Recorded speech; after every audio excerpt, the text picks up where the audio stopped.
I've got tickets and we're all going to go see Elf this evening. And I went, oh, with James Caan. And James Caan's in Elf, right? And he's also in The Godfather. Right. And she looked at me as if to be like, yes, but why the hell would that A, matter to you, or B, how do you know that at all? Because that's what you're like now. You're that niche thing, or you're like the guy who corrects the grammar, but for film and what year something came out. So I love that at 9 years old, you were already like semi-formed, just like knowing way too much about dates and casts and who was in something. She didn't even turn her head. It was just a side glance. Oh, what, with James Caan? Yeah. Oh, with James Caan. Like, yeah. Made for a production budget of 46 million release.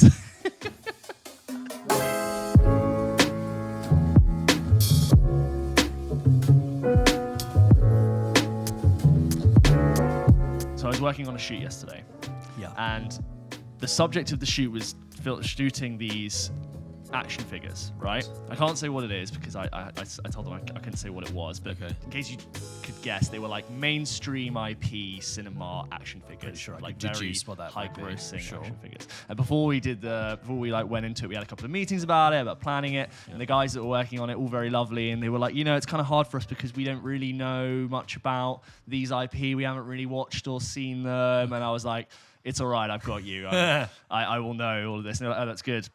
And there are a couple of moments where we're like framing these action figures and we're putting like character A with character B, and there were certain things that they were like, is this normal? And I'm like, nope, wouldn't hold the weapon that way. Those two don't exist in the same timeline. That your client, because they established that the client is very particular about how these look and if it's consistent, and you can't use certain words and they can't be positioned a certain way. And I'm like, those two are not of the same era. Yeah. They are in a different universe, or they are in a different, or that person's scale is not right for how big they are. That's just not going to go. And a couple of moments I was talking about events in these IP like they were periods of history. The amount of detail I had retained. And there were a couple of moments I was like, yeah, but obviously that, and then that happened, and then that happened like 30 years before. And I just sort of caught people looking at me, and I was like, Jesus Christ, I'm such a nerd. Yeah. And, you never know what will one day become very professionally useful. I love it when absolute junk that's been in my head for years suddenly becomes useful information. And it's sometimes it happens on this podcast. Yes. It was one of those days where like it would be like I'd be 10, 11 years old, summer holidays. It was a sunny day and I'm like inside playing computer games. My dad's like, what are you doing? You're wasting your life. You're never going to use these skills ever again. You should be outside. I'm like, no, like one day I'm going to work in video games, or I'm studying for my real job. Do you know that this reminds me? We'd be like, you've seen this film 5 times. Like, how much more would you need to know? How much more do you need to know? But that is actually, that's how you grow your film love, don't you? Because you sort of end up sort of in a childlike way studying the film by just rewatching it over and over again, looking for different things. You just reminded me that of when people look at you, when you sort of reveal your deeper knowledge of stuff. I was reminded of a story of when I was 9 years old, right? And Elf had come out, okay? 2003, right? And was Elf 2003? It was, wow. And I remember for some reason, I had seen The Godfather when I was 9. I don't know why that was useful information, but I'd seen it. I knew the actors in it and everything. Like, I was very, very impressed with it. And I remember that this mum, I was at a friend's house, right? And the mum came in, and there was a group of us, and we were like, yeah. And she was like, guys, great news. I've got tickets, and we're all going to go see Elf this evening. And I went, oh, with James Caan. And James Caan's in Elf, right? He's also in The Godfather. Right. And she looked at me as if to be like, yes, but why the hell would that A, matter to you, or B, how do you know that at all? Because that's what you're like now. You're that niche thing, or you're like the guy who corrects the grammar, but for film and what year something came out. So I love that at 9 years old, you were already like semi-formed, just like knowing way too much about dates and casts and who was in something. She didn't even turn her head. It was just a side glance. Oh, what, with James Caan? Oh, with James Caan. Like, Made for a production budget of 46 million release. I think she was just thinking, why can't you be like the other kids? For God's sake. Every time George comes over, this happens. Oh, that's amazing.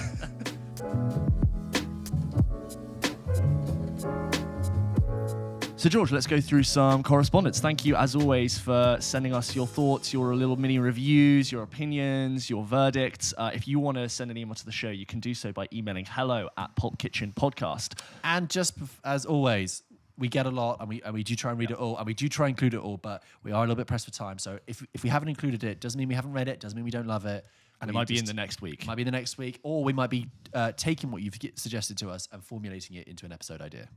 This one is from Luke. Hello, beautiful legends, especially you, George. Love the glasses. I saw your latest episode on underrated actors, and someone who I was surprised that did con up is James Rebhorn. Yes. He was in Talented Mr. Ripley, Scent of a Woman, and Carlito's Way, and many other films. I'm writing to you because I think you should do an episode on actors' worst films and best film. For example, what would Jake Gyllenhaal's worst film be? October Sky or something like that? Love your podcast from your previous colonized neighbor, Ireland. And that's from Luke. Interesting. Luke, thank you His so own much. comments there. I would say that, okay, let's break You it down. wrote this one. Yeah, I love my glasses. Yeah. About James Rebhorn, great actor, sadly no longer with us. He was this character actor who cropped up in a couple of notable roles. He was in Talented Mr. Ripley. He plays Jude Law's father, who first enlists Matt Damon to go out and help him. And he's also in a very underrated, I think the most underrated David Fincher film. I think it's not just me saying that. I think most people say it, which is called The Game. I don't know if you've ever seen that. No, I've not seen The Game. The Game is really interesting. So Michael Douglas, and it's about he's like a rich billionaire whose father committed suicide, and he's now approaching the birthday, which is the age at which his father was also at when he committed suicide. Right. And he's very alone. He's very successful, but he's kind of empty inside. And Sean Penn plays his kind of like wild brother and says, I've got you this present. And it's basically like you sign up to this, I think it's like you sign up to this company or whatever. And it's like they basically like, it's not like they kidnap you, but they make you feel like you're part. The whole experience is to give you like a real experience. Right. But the whole thing is that Michael Douglas says, I don't really want to do that. And then you lose track of what's real and what's not. And what's the game. Do you remember that film Game Night with Jason Bateman? Yeah. In that, where the joke was like, is this part of the game or is it part of the... That, but serious. Right. Okay. I see. And it ends really well, the game. I personally really liked it. It's kind of like a really endearing ending. But he's in that, James Rebhorn, as a kind of like shady figure. And he was also in 30 Rock as Liz Lemon's doctor, I want to say. Was 30 Rock good? I love 30 Rock. Would it work to watch now? I haven't rewatched it ever, only because I don't think it's not on streaming as easily. I don't think. Yeah, it's not, but is it? It's great. And so James Rebhorn, and then about the other one about actors' worst films, I'd have to think about it. Yeah, but I guess not a good idea. I see what you mean though. When you see someone great in something terrible. Yeah, because that happens quite a lot. I guess we wouldn't want to do just like everyone actors' worst films. It would be nice to say, but look at all their great films. Yeah, or the one film where actors get to prove themselves, maybe. Yeah, didn't Michael Caine say that he always thinks people are so stressed out? He says when someone asks him what advice would you give to young actors, he was like, don't be so stressed out about choosing your work. He was like, I did so many bad films when I was young, and it made me a better actor, a better performer, and it made me better at choosing better films in the future. And he's done so many films. He's like, just do everything. Do a load of everything. Yeah, exactly. Great, thanks, Luke. This one is from Mark. Hi, gents. I saw your clips on TikTok, and they were too short, so I found you on YouTube. Good. I can believe you're not in the hundred. I can't believe you're not in the. He says I can believe you're not in the hundreds of thousands of followers, but I think I hate to disappoint you, my friend. But sadly, he said I think he means I can't. Yes. Yeah. Love your show. I'd love to hear you discuss the Cornetto trilogy and the sheer brilliance of Edgar Wright. Keep up the great work. Subbed, Mark. Thank you so much.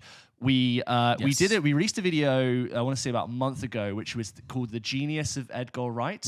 Edgar Wright, yeah.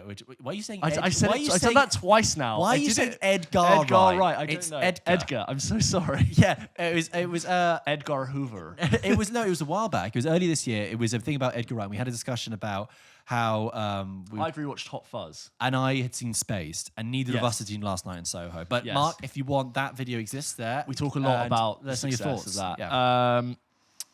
This one is from Red Hood. What do you guys think of James Spader? Not necessarily underrated, but just curious about your thoughts. I have no thoughts on James Spader. Okay, George. well, this is because we did the Underrated Actors episode a couple of weeks ago. I actually really like James Spader. Many roles you could pull out, but I love him in Pretty in Pink. Have you ever seen that? No. He plays the bully in that, and he's really young in it, and he's this kind of preppy. He's kind of dressed a bit like Don Johnson in Miami Vice, very sort of loose-fitting, white linen blazer trousers combo. You first see him leaning up against this car, and he's a bit of a sleaze. He tries to hit on Molly Ringwald's character, and he's kind of blown off, and he's just this kind of, because James Spader's got that kind of lisp, and he'll be like, "Yeah, what are you doing here, man? You're kind of sick." And there's a bit where he has a fight with the character of Ducky, and he sort of like spits on the floor, and he's like got his like hair up, he flicks it up, and he's just like, yeah. I'm James Spader. It's just very. I really enjoy watching him in that film. Nice. I haven't probably explained it very well, but yeah. James Spader. I like him. Cool.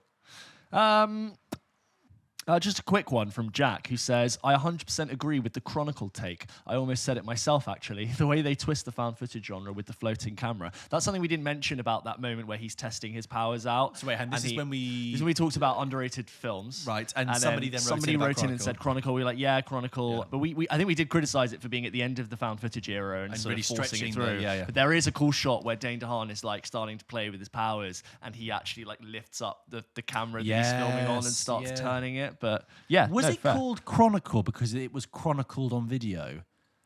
I've never thought of that ever, and that's probably why. I am not connected. I just thought like generic comic booky superhero name. Yeah. Because it's chronicled randomly. But they never address the fact that they're filming. All I remember is that they sing along to a Jessie J song. I think there's a shot where do you remember that when they're in the car? It's just yeah. And they're like singing it, but I'm like, you guys wouldn't sing along to Jessie J. Like, would you? Maybe not. Because they're all there like, it's all about the money. And I'm like, really? And Michael B. Jordan is like, hey, yo, I'm going to film this. And it's like giving it an in for, I think it's something at a party, but yeah, Chronicle.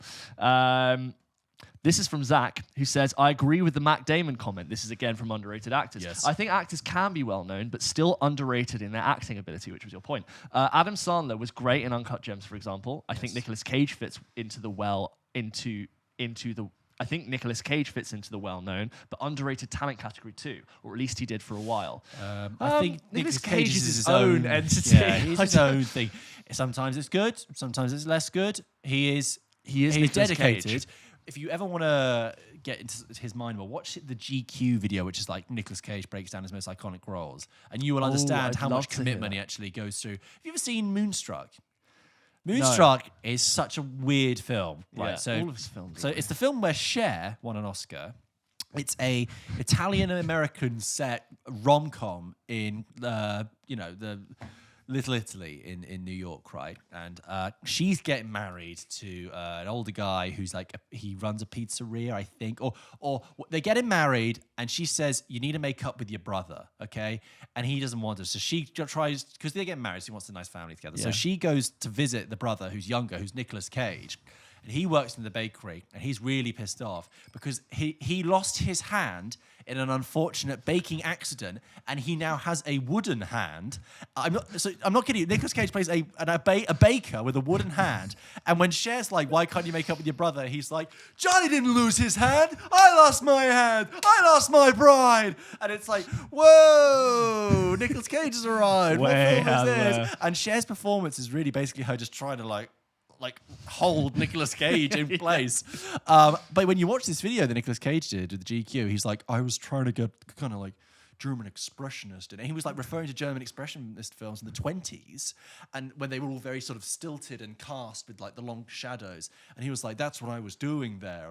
Kind of the doctor of the cabinet of C, D. And people were like, okay. That's great. They're great, Nick, but love it. Bring it down. Anyway, I wonder how many amazing takes that Nicolas Cage gave that aren't used because they're that much crazier than the final film. They're sealed in a vault somewhere. Yeah. Someone has got rushes from films where Nicolas Cage is going even more ham than we've seen him in the takes that made it in. Like I know that exists, but someone's like, Nicolas Cage, hey Nick, like the idea is great. I love how creative we're getting, but I think for what the scene needs, we need to bring it down. One last thing on Nicolas Cage. There is a very funny video that came out probably like 12 years ago, but it's still relevant from College Humor called Nicolas Cage's Agent. Do you remember that? Oh. You don't remember that? No, I thought you were talking about him losing his shit. Nicolas Cage losing his shit was very famous because they put it to the Rec Room for the Dream on. But there's basically this College Humor sketch where this guy plays Nicolas Cage's agent, and he's just off. He's made like Sorcerer's Apprentice and Knowing, and it's all terrible. And the skit works because basically the poster behind the agent keeps changing with every new film. He's like, you got to get more selective with your films, Nicky. Like this one, it's all about a Nazi who speaks in adverbs. Okay, he's like, I'll do it. Wait, Nick, no. And then the next bit, the poster's like swastically. It's really, really good. Knowing is quite a film. That is.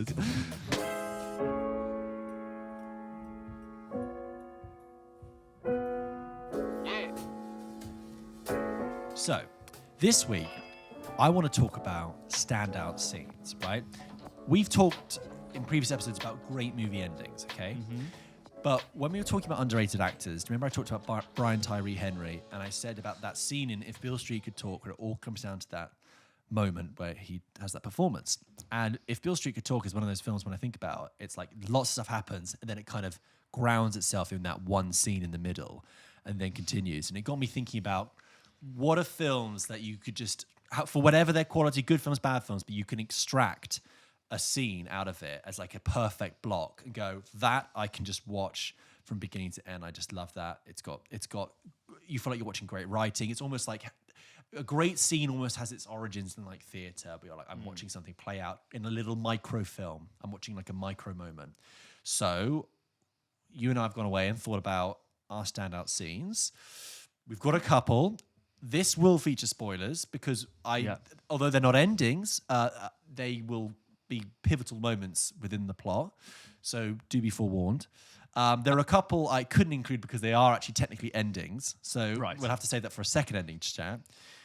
But James, do you want to talk about standout scenes? What do you got? And just like when I started going through this list, I realized, okay, I've got like 20. So I need to narrow this down. And I was realizing that this isn't the best movie scenes of all time because I think it's just a collection of scenes that for some reason struck us and that I think we'd be interested in talking about as why they're successful. You know, it's not the best list. I think an example of whether something is a good scene is if you find yourself 6 months later typing it into YouTube just to find that specific moment. Like I've done this, and I don't know if you've done this, but I have friends who do this. That if they're a bit drunk, they're coming back from a party, like they watch particular movie scenes. They're always like, I want to watch that scene. They don't want to watch the whole film. They want to watch that scene. Yes. So with that in mind, what do you got? So I've got a few. I chose some from fairly different genres because I thought good scenes in different types of films. My first one, and I'll explain why, is the girl in the red coat from Schindler's List. Of course, right. Yeah. And I think the reason why I bring up this scene is because one of the great things about watching older films, and especially films that came out from before you were born, right, or before you were alive to be around them in pop culture, is that I think sometimes you're watching an old film and it makes you realize, oh, that's where that style came from. Yes. Or that's where these were the people who did that thing first. And, you know, Schindler's List came out in 93 and I was born in 94.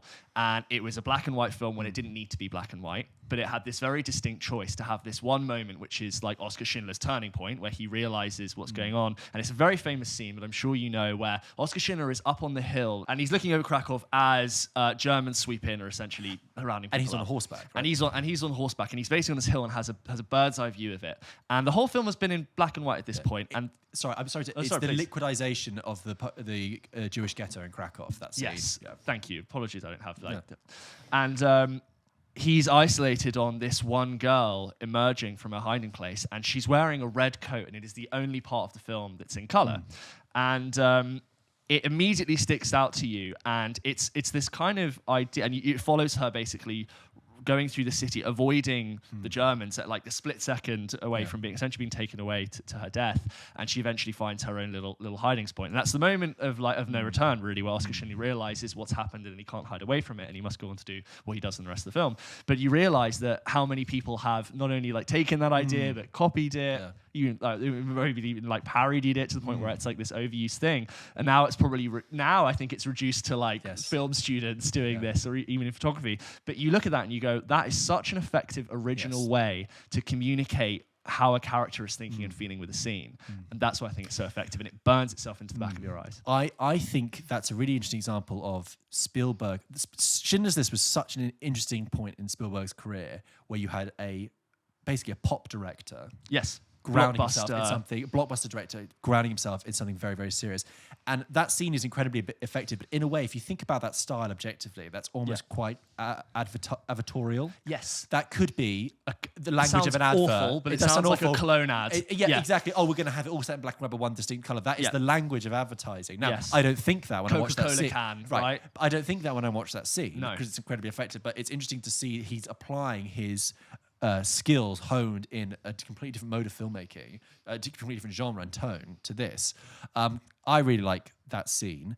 what we talked recently about the Northman and about how the Northman Yes. sets up those like tableaus of chaos where Yes. it's following the primary action, but meanwhile around it, there's just absolute chaos and carnage happening. Yeah. A snippet of violence here, a bit there. And that's exactly what's happening in that scene.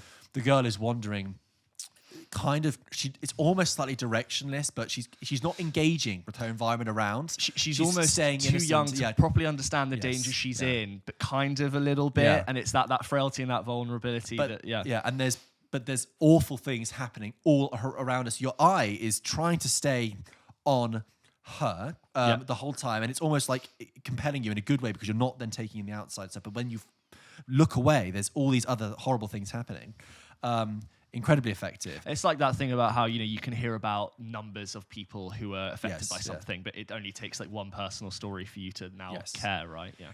A really interesting way of visualizing that chaos. And then, of course, sadly, then heartbreakingly, like a couple of scenes later, he thinks it's snowing, doesn't he? He goes and then they're burning the body. Yes. And then you see the coat in the pile. That's awful. That scene is truly awful. It's weird how much I forget about that film because of how truly horrifying it is to watch. It is one of those examples where it's like you want to watch it. You feel like you should watch it more often, but you can't because it's a great example. What a way to kick off the show, James. Sorry to bring it down, but it is a genuinely great scene, and you can watch it in isolation and enjoy it without feeling like you need to watch the whole film, and it's famous. Well, whilst we've brought the tone to a quite serious moment, I'll actually follow that. That's why I started with it, because we're going to perk ourselves back up. Sure, are we? Yeah. I've got a comedy one. I'll give you a serious one as well, with a film that is I wouldn't say overrated, because when it was released, it was rated, but it got completely overlooked because it came out in 2020 and it was a low-budget indie film, right? This is a film called Never, Rarely, Sometimes, Always, okay? It's by a director called Eliza Hittman, I believe. The story is this. It's about, I think, a 17-year-old girl in, I want to say, Arkansas or somewhere in the Midwest who finds out she's pregnant. And everything about her life is grey. She's on stage at the beginning singing a song, and like someone shouts out and calls her a slut from the audience, and she's like heartbroken by it. She has a very detached relationship with her mum and her mum's boyfriend, and she's deeply unhappy. She works at the supermarket with her best friend, and the manager's very sort of creepy and likes holding her hands, and there's a scene where she has to cash up, and it's really awful. Anyway, she discovers that she's pregnant, and she can't get because of the abortion laws in that state, she can't get an abortion without a parent being her parent or guardian being with her. But obviously, she can't do that because she doesn't want to tell her guardian. So she and her friend decide to get on a bus to go to New York and literally they gather whatever money they have, and her friend is like, I've got all this, let's just try and help you. And they get on this bus to go to New York to try and get an abortion in like 24 hours, right? I'm making this sound like it's like a whip, right? No, it's like pretty serious, obviously some stuff. And just a side note, this is a really great film that every time a man is in this film, the male presence is filmed with such tension and dread that it makes you like deeply uncomfortable. So there's a bit where they're on the bus, and there's a guy who's their age, and he's like seen them, and he's clearly quite interested in them, and he like asks them a question. They sort of ignore him, and then he leans over to poke them, to ask them a fairly innocent question, but the camera follows his finger as it leans over and like prods them, and it's this kind of invasive presence, and it makes you just on edge about all male presence in the film. Anyway, I digress. The scene that it comes down to, so you've got all this action, and then there's all this, they get to the bus terminal, it's very depressing, but eventually, as the plot progresses, she does manage to get an appointment, and she has to go through a health questionnaire. And the scene is entirely on her face, and you just hear the voice of the medical examiner. By the way, the actress who plays this, I think it was her first film. I don't think she was a professional actress before.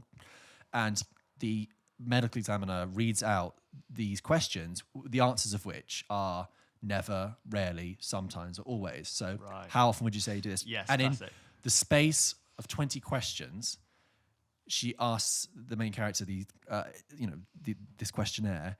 Your understanding of this character what she's been through, how she's come to this situation. I see. Is That's completely revealed and illuminated and broken, and she becomes very emotional, and it is a very emotional scene, and it's just like the sparse simplicity of using that as a device and watching her like almost like unravel in real time as you also learn it. And then the film then progresses and you're like, my complete understanding of this person I've spent this entire film with is completely different now. And you reduce it to these like three answers. Yeah, like, And then, because, it's a strange name for a film, and never, rarely, sometimes, always. And it's just brilliant. I remember then I kind of couldn't concentrate on the scenes afterwards because I kept thinking, that was a bloody good scene. I was like, that is really effective. So that's a film called Never, Rarely, Sometimes, Always. Nice. Worth checking out. I will also just say a funny fact about that film from like a film industry point is that there was another film that came out at the very similar time, maybe a year later, with the exact same premise, but played like it was Booksmart. It was called Unpregnant, I think, and it had Barbie Ferreira from Euphoria, who plays Kat, and Haley Lou Richardson. And that, instead of being like what I've just described, this was like, dude, format, I got pregnant. We got to go on a road trip to this next state, and like, I got to get an abortion. And it's like, I haven't seen that film. I don't know if it's good or bad, but it's interesting that basically the exact same premise is played out in completely different ways, right? Isn't that mad? That is so, it's strange. Yeah. It just shows you like tone of voice. Both could be equally what kind of year the directors had before they start to get attached to it. I know. So, that was interesting. So Never, Rarely, Sometimes, Always. That sounds great. Yeah, that sounds really good. My next one, the reason I brought it up is because it's a film we brought up, I think, last week or the week before, and it's in a film called Nocturnal Animals, and it is the highway scene when Aaron Taylor Johnson. If you haven't seen Nocturnal Animals, it's directed by Tom Ford, and it is about this woman who is reading the book that her ex-lover has written, and it's different but very similar to their relationship, and it's like deeply intense, deeply personal, and she knows it's about their relationship. And it describes this incredibly violent scene, and even though this isn't real, it's what happened in the book, this one scene is so tense and gripping and so masterfully done. It's a pretty long scene, and it's Jake Gyllenhaal and Isla Fisher, who looks a lot like Amy Adams, who's actually reading this part. And it's deliberately cast, they're deliberately meant to look the same, but Jake Gyllenhaal, who is who also plays her boyfriend in Current Day, also plays this role. No. Jake Gyllenhaal plays the ex who's written this book. Sorry, Armie Hammer plays her current boyfriend. Current boyfriend. Anyway, yes, but you're right. And he's remembered the same in the book because you can tell that she's reading it as she would imagine. And it depicts a scene where Jake Gyllenhaal, Isla Fisher, and their daughter. It's just the one daughter. Just the one daughter are driving along, and they get sort of encountered by this truck of like, just Yankee degenerates, worst people, the worst kinds of people you could ever imagine. And in classic Tom Ford fashion, even though they're like meant to be disheveled, he still looked like he came off an East Sandler runway with like the swept hair, loose shirt, like boots and jeans. But anyway, they end up stopping on the highway, and these guys are coming up to them, and they're like, "Come on, just get out the car. We'll help you." And they're like pretending to help them, and you're watching this whole time. You even though you're hoping it doesn't get that bad, even watching it for a second time, you're like, "Oh my God, please don't do it." And I know how it's going to end, but I'm like, please just stay in the car, don't go. And it just escalates further and further and further to this boiling point. And it's impossible to watch that film without just curling your toes and locking your fingers up. And I think it's absolutely fantastic, and it's so gripping. And it ends up being the worst that you could ever imagine, where Jake Gyllenhaal's daughter and his wife are abducted by the men, and he is left alone trying to find out what happened to them. And like, I don't want to spoil it, but it is not a happy story of what happened. Incredibly intense, and violent, but brilliant. But there's a bit in that scene as well where it's got to like the tense point, and Jake Gyllenhaal's trying to be that kind of like mild-mannered city bloke, trying to keep everyone calm. He does everything that he should. And then a police car is driving on the highway, and Jake Gyllenhaal brakes and goes, hey, and the police car just drives straight past, and that's the switch point, because he's broken now, and Aaron Taylor Johnson is just looking at him like, it's just nail bitingly tense, and I thought it was maybe just uncomfortable thinking about that. Just thinking about it makes your skin curl, and just you reminded of it you reminded me of that film the other day, and now I'm like, oh, what a film and what a scene that I think you'll never forget. And I'm never going to drive down a highway and ask someone to help me change my tire without thinking about that scene. And it's just, beautifully directed, beautifully acted. If you haven't seen Nocturnal Animals yet, I haven't ruined that scene for you. You could still go watch that and find it just as suspenseful. So yeah. Well, fittingly, I'm going to follow that. That scene in Nocturnal Animals takes place in West Texas, right? Yes. I'm going to give you another scene that's set in Texas from another film. And actually, almost when people talk to me about standout scenes, for a long time, this was the one that I would always think of in my mind. I'd always go, yeah, but that scene in that film, and the film is already good, and that is No Country for Old Men. The coin toss. The coin toss. The shop scene. So you know it. Absolutely brilliant. So. Many of you will know it, but just in case you don't. So No Country for Old Men, it's this Coen brothers film, this very violent but incredibly well-told story about money falling into the wrong hands. It's adapted from a novel, it was, yeah, wasn't it? Cormac McCarthy novel. That's it, Cormac McCarthy. And it's got Josh Brolin and Javier Bardem and Tommy Lee Jones, but Javier Bardem's character, we begin the film with him, and he's been arrested. And this is important because it's laying the scene. And he's arrested and he's put in the jail cell. And the film begins with the policeman on the phone talking about how they've caught this guy. Just one policeman alone in this one-horse town sheriff's office. And out of focus behind him is Javier Bardem. And whilst he's on the phone, Javier Bardem slips his handcuffs over his legs and manages to walk.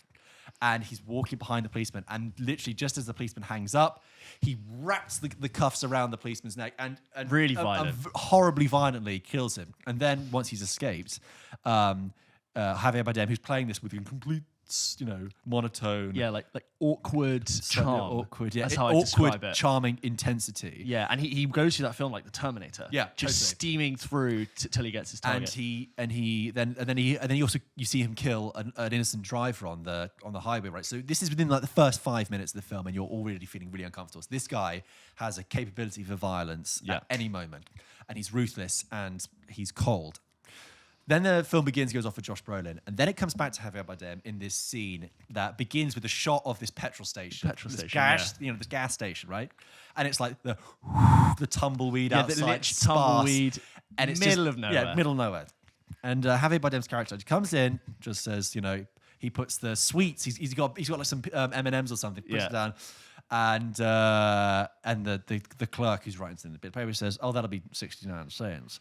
And he goes, "Okay, and how much for the gas?" And he goes, "Oh," and then the clerk, innocently making conversation, says, "Oh, you get much rain up where you're from?"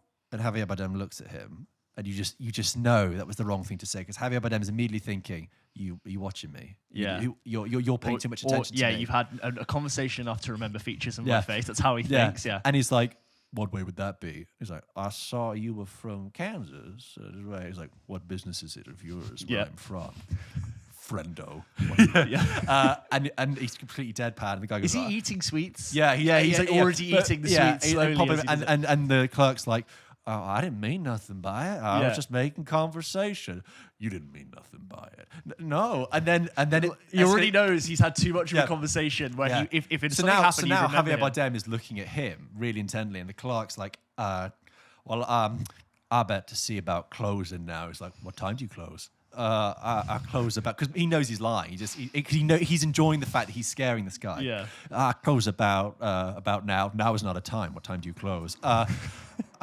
Dark, usually around dark. Okay, maybe I could come back then. Why would you come back then? We'll be closed. And they have this really awkward, rat-a-tat conversation, and then it cuts. Then it progresses, and he says "You have that place out back?" And he's like, "Yeah, that was my. We've lived here many years. It was my wife's father's place." And that, for some reason, we don't know anything about Javier Bardem's character, but that really ticks him off. He chokes on the peanut. He goes, "You married into it?" And the guy says, "Well, I wouldn't put it like that. What other way is there of putting it?" I don't know.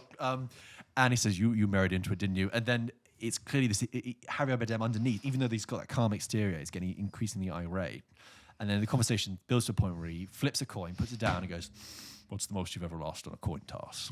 Yeah. And he's like, I need to know what I'm putting up. You've been putting it up your whole life. And you're starting to get a sense of Javier Bardem's, or Anton Chigurh, as the character's called, his moral code, very faintly. Like, you're starting to realize that he clearly is driven by some vague ideology that is in there. He's not just a random killer. It's not motiveless, but it's seemingly without like this obvious philosophy that screams at you. It's like, and he bases it on the toss of a coin. So it's this weird, and the clerk again is kind of stunned. He's like, I don't know what I'm putting up. He's like, you're putting up your whole life. How much, make a call. He keeps saying that. That's how it ends. He says, call. Call. I don't call. And eventually the clerk realizes what's happening. And goes, well, okay then. Tails, I guess. And Javier Bardem looks at it. And it's brilliant. He just breaks it by going, tails it is! Yeah. And then literally the clerk goes, and even though he never mentioned, like, if it's heads, I'm going to kill you, it's just this thing that based on the scene you'd already seen, that would have happened. And it would have been done. So you, as an audience member, it's the great use of dramatic irony. You know this guy could kill someone. You're watching the clerk slowly realize, like, that this guy could do that. Yeah. And you're thinking, please don't. It's also a Two-Face scene. Yeah, and it's Two-Face. And then what I love is that the guy, like, takes the coin, he goes to put it away, and he goes, don't put it in your pocket. Because then it'll get mussed around with all the other coins, and it'll just be change. Which it is. And then he leaves. It's got that lovely Coen Brothers strangeness to it. That Coen Brothers strangeness. But and then you finish that scene and you kind of go, fucking hell, wow. When I was rewatching it earlier, it really was just like, you can't take your eyes off it. It's brilliant. I talked earlier when I said about the scenes, the like microfilms. Yes. That is an example. That scene is maybe 5 minutes long. You show it to someone. That is similar to the opening of Inglourious Basterds. Yes. In the same way. Yes. The disgusting charm that is so wonderfully done by Christoph Waltz. Yeah. And at the very end, when he drops that, they're hiding under the floorboards. You're sheltering enemies of the state. Yeah.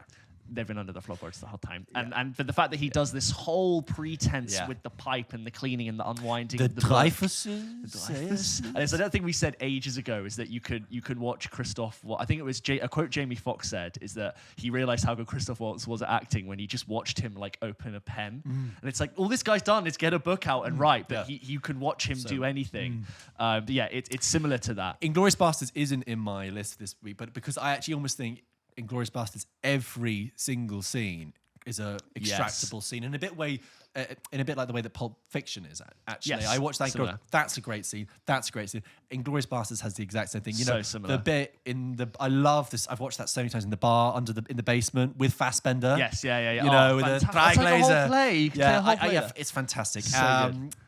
Yeah, Inglourious Basterds as well. And then with the bit with the strudel later with Strudel's amazing. And just like when she meets Zola, the guy played by Daniel Bruhl for the first time. Yeah, Inglourious Basterds is fantastic, but it has a similar quality to it. And Javier Bardem is so great at he's fantastic at doing charming and normal and sexy, but he's so good at doing weird and creepy but charming. And he does a similar villainous performance in Skyfall. Javier Bardem, Javier Bardem. And great example. Anyway, so No Country for Old Men. Do you know, on that, sorry. Yes. No Country. I have a WhatsApp group with lots of guys I did film with at uni, and lots of different tastes, lots of different things, very different lives. Yeah. And during lockdown, we were talking, and I said, "What's the one film we could all agree on?" So we were whittling it down, and it took like a whole day to do, but we eventually realized that No Country for Old Men was the film that all six of us could go, we actually all agree that's a good film. Interesting. Okay, this one is from a very different film. We've been very dark today. Are you changing tone now? Changing tone a little bit, yeah. And this is a scene in The Devil Wears Prada. Okay. And it's this stuff scene. And it's the blue belts. And this scene it's the best scene in the movie, and it's one of like Meryl Streep's best scenes, period. But if you don't know, in The Devil Wears Prada, there's this scene when Anne Hathaway, who's this new secretary to Miranda Priestley, who's like essentially the head of Vogue, but this fictional version called Runway in this film. And there's this meeting between like her chief designers, and they're going through this outfit for this show. And one of the designers holds up two almost identical blue belts, and she goes to Miranda, I mean, we've got these two belts, but I just don't know. They're so different. And Anne Hathaway just goes and laughs to herself. And everyone stops and stares at her. And Miranda Priestley, who's still this point has not acknowledged her existence, has not asked her who she is, has just completely intolerant her, has said, basically, like, looks at her outfit which is this very plain, very boring frumpy blue jumper. And she says this amazing speech. I won't read all of it, but she says something along the lines of, you go to your closet and you select, I don't know, that lumpy blue sweater, for instance, because you're trying to tell the world that you don't take yourself too seriously to care about what you put on your back. But what you don't know is that that sweater isn't just blue, it isn't turquoise, it's not lapis, it's actually cerulean. And that cerulean was featured in a runway that Oscar de la Hoya did in 2006, which from then featured 8 different designs that were featured in Yves Saint Laurent, and eventually, through some sort of osmosis, filtered down to the department stores and whatever bargain bin that you drawed it from, you picked it up thinking that you would.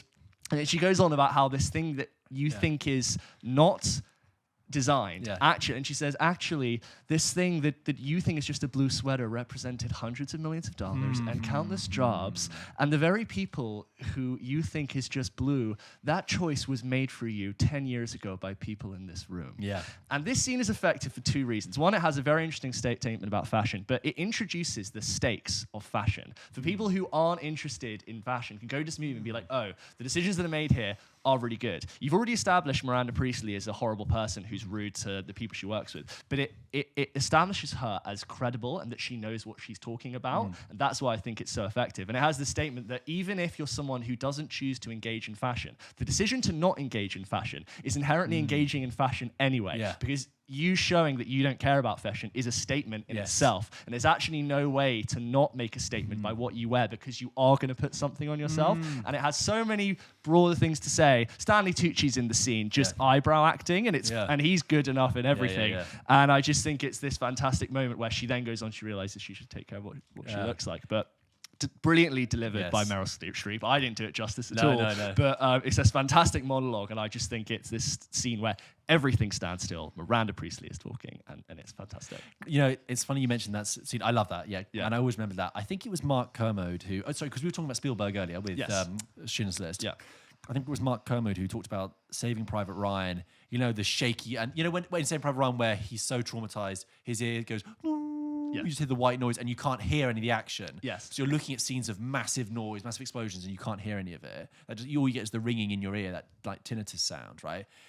Mark Kermode was saying that it went from that in Saving Private Ryan, and now through some sort of osmosis, that has whittled its way down to be the everyday language of any action film ever. Yeah. That's just what it is. That moment now is so commonplace. When I go back and watch Saving Private Ryan, it doesn't click. Yeah. Because I'm so desensitized to seeing it. Yeah. It's like knowing where that came from. Yeah, and I just like this idea that whether it's film or fashion, it's like a lot of what we think we like or what we think we like about films and pop culture, it was fed to us. Yeah. And like these decisions of what things we like to buy was advertised. Completely cultivated in us inorganically. You could take that exactly what she says and apply it to so many things. Yeah. And I think in life there are lots of people who behave like the character of Miranda Priestley. I've worked for people who behave like that character, but the people I worked for never I felt were brilliant, or never I felt were actually credible or good enough at their jobs. But they immediately tell you that the stakes are real in fashion, and this person, while horrible, knows what she's talking about, and that's why it's scary what she has to say, and that's why she's a brilliant character. And it just sticks with you. It sticks very good. A scene from a film that always stuck out to me, even though I've only seen this film once, was a scene from Leon. You ever seen Leon, the professional? Leon, no. Okay, so Jean Reno and Natalie Portman is a saw the premise. He's a hitman, professional hitman, and she's a girl, and he sort of takes her under his wing, and it's filmed by Luc Besson. And even though the exteriors are filmed in New York, the interiors apparently were filmed in Paris, and it has got this kind of definite Euro feel on it, if I can use such a horribly broad term. Yeah. Anyway. The scene that stands out in my mind is a scene with Gary Oldman, who plays the villain in it, right? He plays the character of Stansfield, who's this completely deranged detective, right? I think that's a slight spoiler, actually, because I think you don't find out he's a detective until later. Okay. I digress. Anyway, so you've already seen them hassling this guy in the building where Leon lives, right? So Leon can see this through through the eye hole in the door. And there's a couple of doors down. They've been harassing him for something to do with drugs, right? I guess, or some sort of criminality. Yeah. And he hasn't paid or whatever. So the next scene is you've got all these heavies outside of this guy's door with lots of guns and stuff, and you just see Gary Oldman in a sort of very plain suit, very sweaty, pull out a little tin, take a little pill, and then it cuts to like a bird's eye view shot, and he like cracks it in his mouth like this. He kind of goes, and he goes like, and then he goes in a way. Then he's very hammy in this, but it works because it's kind of over the top and operatic anyway. So he goes like, I love these calm little moments before the storm. Makes me think of Beethoven. And he like grabs a shotgun and he says, do you like Beethoven? And he goes like, I don't know, boss. He's like, I'll play you some. Goes into the back, right? And he walks in and there's the teenage girl's in there. She's like, she starts screaming, starts running. He shoots after her, misses. What was the pill? It was, I don't know, some generic upper. I don't know, some upper. Yeah, I don't know. It's just not described. It's Ecstasy like or something. I have no idea. And then he like walks further into the flat. Then he goes, walks back a little bit, busts open the bathroom door. Again, shot from a bird's eye view shot, which is the mother in the bathtub with all the bubbles up and all the foam, listening to music, and he like shoots her through the water so it comes out the back of the bathtub and starts dripping down. Then like the girl's like running around going, dad, and he like catches her again in the hallway and shoots her, goes in the kitchen, like smashes all the things down, all the pots and pans, and and then he walks into the one end of the living room, and the guy he's trying to find is in shock up against the wall in the other side of the living room through beaded curtain. And Gary Oldman's like, and all the while it's punctured by a little bit of humor because his heavies like hear the shooting. They're trying to like creep in, and every time Gary Oldman goes past, they almost think they have to shoot. And they go, anyway, and then Gary Oldman looks at the guy the other end of the living room, walks through, and he parts the beads with his hands, and he goes up and he says, puts his watch right by the guy's face, and he says, "We said noon. I've got 1 minute past." And then the audio track, any sort of score cuts out when he does that. Very well told. I feel like I'm there. Thank you. Well, yeah, and then it's quite close. And again, he's got this like sweaty face, and he's completely manic. The mania is so good. And he looks at this guy and it's like, you don't like Beethoven. Leans up on the mantelpiece, and it's like, you should. And then he says something like, I have to say though, he's after his overtures, he does tend to get a little fucking boring. And then he keeps leaving these big pauses in his speech. And he's like, that's why I stopped. Toss the apartment. And then they start like throwing things. And then meanwhile, like it cuts back to him and he's like, do you like Mozart? I love Mozart. He's a little bit light for these kind of things. Sorry, I went a bit Robert Downey Jr. then. You hear that? Do you like Mozart, man? And he's like, Brahms is good too. And then something happens where the police haven't realized that there's a small child, like a toddler, underneath one of the bed. Not a toddler, he's probably about 5 years old, a little boy, who is still in the flat. And then it kind of goes off and tells that. But afterwards, you're just like, what? Who is this deranged guy in this thing? And what an introduction for Gary Oldman. I feel like Gary Oldman read it and went, okay, yeah, that's at about a 10. I'm going to bring that up to about 100. Yeah. Okay, but make it work within the confines of this scene. So you're kind of watching... in everything, Gary Oldman. He is kind of good in everything. And Gary Oldman is very good at manic and very good at mania. Yeah. And I like the fact he bottles that lightning into this scene, which works to heighten the kind of camp over the topness of the scene whilst completely not derailing the overall film. Yeah. So it still works. It's not quite Nicolas Cage. So it's not full cartoon. It's almost like he's holding this tension between the two because it is kind of ridiculous, this guy kind of talking about Beethoven and stuff. It's very over the top. But in the same way, the violence that he's just shown, he completely indiscriminately kills these innocent people, completely undercuts the kind of buffoonery. And I've always just remembered that scene. I've always kind of gone back to it and watched it and thought, that's a good scene. Can you do the rest of the film? Don't stop. No, that was brilliant. That sounds incredible. Okay. Gary Oldman. I do birthdays and bar mitzvahs. Yes. Yeah. Next up in the corner, George's favourite scene from Leon the Professional. You've already missed Who likes Beethoven? You've already missed No Country for Old Men. And now, never, rarely, sometimes, always. You can be on like a cruise ship, Tuesday to Thursday, two different scenes. Your favourite scenes for a one-man show. Gary Oldman is I was about to say he's underrated, but I don't think that's fair. He's completely rated. He's completely rated in every way and is well established. But he's brilliant and versatile, and maybe he doesn't get enough credit. That's the same as saying underrated. He gets enough credit. Yeah, he does. He gets enough credit. He's an Oscar-nominated actor who's been working for like 40 years. I remember watching him as Dracula in Bram Stoker's Dracula. Do you remember Never that? seen it. That's a film. Well, I mean, like it's good, but Keanu Reeves delivers the worst acting performance. Period. Oh no, Keanu! Like in a film that's a film that went out. Yeah, like I know there for are public consumption. For public consumption that would have gone through layers of approval. It's the worst acting performance I've ever seen. And then you got Gary Oldman doing this like crazy Dracula performance. But yeah, what an actor! I remember like knowing much who Gary Oldman was as a kid, and then watching the third Harry Potter film because he plays Sirius Black. I remember as like a dumb little kid, I was like, I think that guy's a really good actor. He's definitely like a cut above the other, like, you know. Obviously, you got full of great actors like Maggie Smith or whoever. Like, that guy's good. What's his name? He's probably a big actor, like idiot that I was.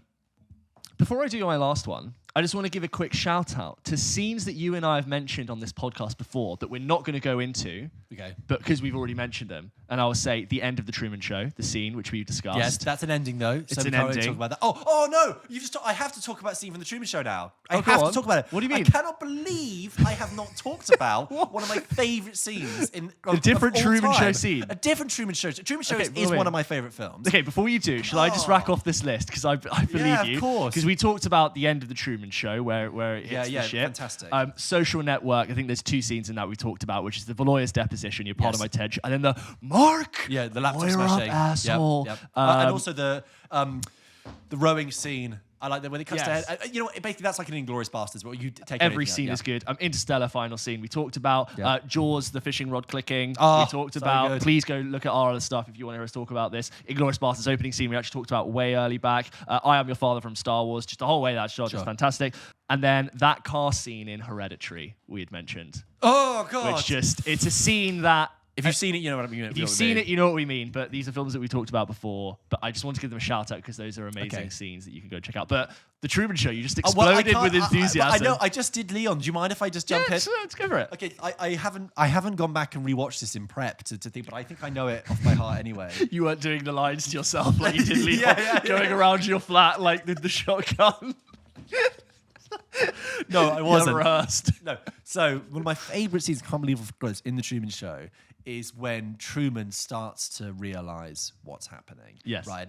It's not that he knows that he's being filmed. I think you did talk about this, but I'll let you do it again. Yeah, it's when he starts to question his reality. So I think there's that bit earlier in the film where the police radio goes off. But this is the one where I really wish I'd watched it. In fact, shall I just rewatch it now? No.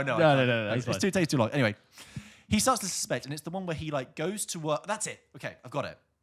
It's the scene where Truman starts to go to work, and he goes in the revolving door, and he immediately comes out again. Yeah. And he stops to look to see if anyone's noticed, and and people are just carrying on. Yeah. And it's like he's becoming self-aware. He's like recognizing his point in the machinery, and then he goes through again. He comes out, and he runs up to someone on like a ladder and like hits them with his briefcase, and then he runs away, and he looks back, and no one's reacting. No one did anything. Yeah. And that's the weird thing. That's what he's starting to realize. And he runs into the shop where his friend works. He's like, something's weird happening, man. I feel like I'm just going to do something crazy. We should just like get out of here or something. And obviously the actor, he's like refilling. He's like, man, I got loads of work to do. I can get out today, maybe tomorrow. And it's all that thing about keeping Truman grounded in the show. And he doesn't like. And then I love it. He's like walking, and he's really confused, and he walks into the road, do you remember? And the bus stops immediately. Do you remember the bus stops straight away? Because it knew where he was. And as soon as it does it, it kicks in this song by Philip Glass called, I think it's Anthem 2, which I think is from a different film. I think it might be from Koyaanisqatsi. And it's like, dum, dum, dum, dum, dum, dum, dum, dum, dum. And he's looking at the bus, and he's starting to figure it out. And it's literally like a Matrix moment where you almost should put Morpheus in the going, he's starting to believe. Yeah. And look at the red woman. Look again. Do you remember he looks at the bus and he holds up his hand? Yeah. And he's wondering if he's like... And then like he turns and the other car stops immediately and he's like... Dum, dum, dum, dum, dum, dum, and it's like... Do, do, do, do, do, do, do, do. And it's just... And then he's just... like thinking about it, and I think he sits down on a park bench, and there's like a school trip, and there's all this disruption, and people keep starting to recover. Like all the time, there's like a dog runs by without its owner. And you get like when he's in the car with Meryl, he's like, you see, they just go round and round, Yeah, over and over again, yeah. and then they look and wait for it, Yeah. and there it is. I told you, it comes again. So I've kind of remembered that from the back of my mind, but I love that scene. As you could probably tell, as I was thinking, I'm gonna have to watch that tonight. I just Truman know Show. it. No, the just scene. that. I don't have time to watch that, but just that scene. Well, the scene when he goes into the lift, the elevator, Oh, and it's like not a lift; it's like behind Laura backstage. Linney is so good in that film as playing the kind of annoying but slightly sympathetic all of the wife, you know, she's like, an elevator just went down and it plummeted, loads of people dead. Yeah. And I've always loved the bit where, you know, Truman is really like whacked out now and he's thinking what's going on and he starts to say weird stuff. She goes, I was thinking we could have a new glass of cocoa. I've tried other cocos. This is the best. Who are you talking to? I Who love are you that. talking to I right now? sometimes say that to people when like they just aren't making sense. I feel like going, what are you talking about? What are you talking about, man? Who are you talking to? Who are you talking to? There's that very great bit where he manages to run away when no one can find him, and the entire Yeah, town yeah, yeah. does a sweep, like, and his best friend is there, like, Truman, hey buddy, let's talk. I've got beers. Like, why don't we go for a talk? Yeah, and they get they even get his dad back. Do you remember that's the whole thing with something with the dad? It's like, hey, it's Awful. Wow, sorry, you really got me excited. I just couldn't know. believe I forgot that. So fantastic. Sorry, Truman Show scene. Love it. Over to you. I think I'll do one more as a quick one. And it's more because I think this film is brilliant.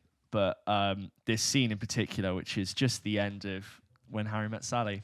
When he finally, just like the dialogue in that end of scene, When Harry Met Sally. the end of When Harry Met Sally, of when he says, "quote I love that you were the last person I want to talk to before I go to sleep at night, and it's not because I'm lonely, and it's not because it's New Year's Eve. I came here tonight because when you realize you want to spend the rest of your life with somebody, you want the rest of your life to start as soon as possible." Billy Crystal, and it's good not just because the writing is good, but because it's so cathartic. And I always have this thing that films that take place over a long period of time feel like longer films because you've seen people progress through a year and change.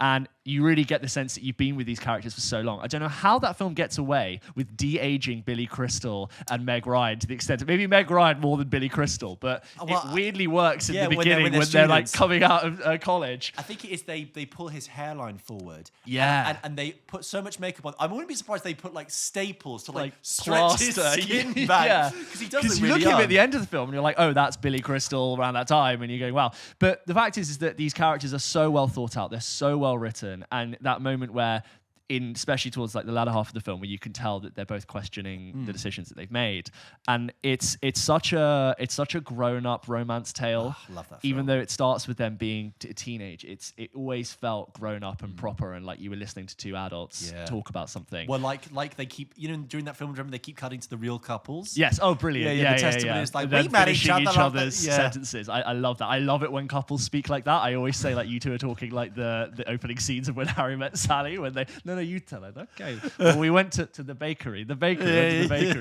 And yeah, just that scene being so cathartic, and it is a happy ending, and it's not necessarily a film that needed a happy ending to be successful. But it's that very sappy line, which in a lot of other films would fall flat. But when it comes from Harry, it really works. Also because Harry is the sarcastic. Yes, like exactly. He's the jokey one. So when he says something completely straight, it's... and it's more of a testament to the film landing the plane. But that scene, that makes you leave that screening and go, wow, what a fantastic film. Hats off to you for not choosing the "I'll have what she's having" scene. Yeah, of course that's good great. scene, yeah, but that's a line. Yeah, the scene is also good. Yeah, so is this a line? But I just think they're coming together and landing the plane. I love that. I love the scene in When Harry Met Sally where they go for dinner with Carrie Fisher and Bruno Kirby, and it's meant to be Bruno Kirby's set up with Sally and Carrie Fisher's set up with Harry, but it's really awkward. And then like Carrie Fisher has like a bit of like small touch. Says, I read somewhere that you know, like restaurants like the new concerts or something like that, and Bruno Kirby's like, I wrote that, and then they have this immediately like sparky, and then like Meg goes, oh really? Well, Harry does this thing. She goes, oh yeah. Anyway, I love that. Rob Reiner directed When Harry Met Sally, written by Nora Ephron, of course, very Nora Ephron film. But Rob Reiner had such a string of hits in the 80s. Okay, I'm talking like A Few Good Men, Spinal Tap, Princess Bride, When Harry Met Sally, Stand By Me, Misery. Shit, like a proper like boom, boom, boom. If he retired at that point, you'd go, that guy had a good oeuvre. Like Spielberg in the 80s and 90s, just fire every single one's a hit. Just go, more, go. Yeah. more. I think I'm going to leave it there. Yeah. I think we could easily talk about this on another episode, and we might return to it. As we do, we say this every week. You scratch the surface. Yeah. We always return to this. There's a nice mixture of different scenes there. Yeah. Oh God. Yeah. Yeah. Needed. Absolutely. Yeah. But you don't want to just choose the intense ones where like the people are hiding under the floorboards. Like they kill the guy, and we realize we need to save them all. Yeah. I tried to mix it up a bit, but it's please send us some. But by no means like you missed out this scene. I know I missed out that. There scene are a lot of films that exist. There are a lot of great scenes in films. We could definitely do this again. We could do like another 4 each. And I think we've, what is the art of a good scene? Yeah. I don't know. I think I said it in this episode, but I think again, it's just that if it can be extracted and stand on its own 2 feet, and you can watch it as a clip, as a little mini movie, it works perfectly. And like that fact you talked about a couple of weeks ago, where you're saying if an effective scene, which is that turning point for a character that works really well, to have a corner turn in a story, and then you go, that is it now, that is forever changed. Yeah. Anyway, let us know what you think. Amazing. Thank you very much for listening to this episode of Pulp Kitchen. As always, we will post a new episode of this show every single Wednesday. And we have other bits going out on the channel throughout the week, of course, as well. We've got extra bits. We've got news, reviews, games, impressions, whatever. It's on TikTok, it's on Instagram, and all the other channels, YouTube, Spotify, etc. Have I missed anything? I think that's all. Please give this episode a like. Please subscribe. Give the YouTube some love if you're listening. And those little the star rating on Spotify, that's really nice as well. Yes. If you do that. And let us know your thoughts as we spoke about earlier. I think that's all. Bye. See you next week.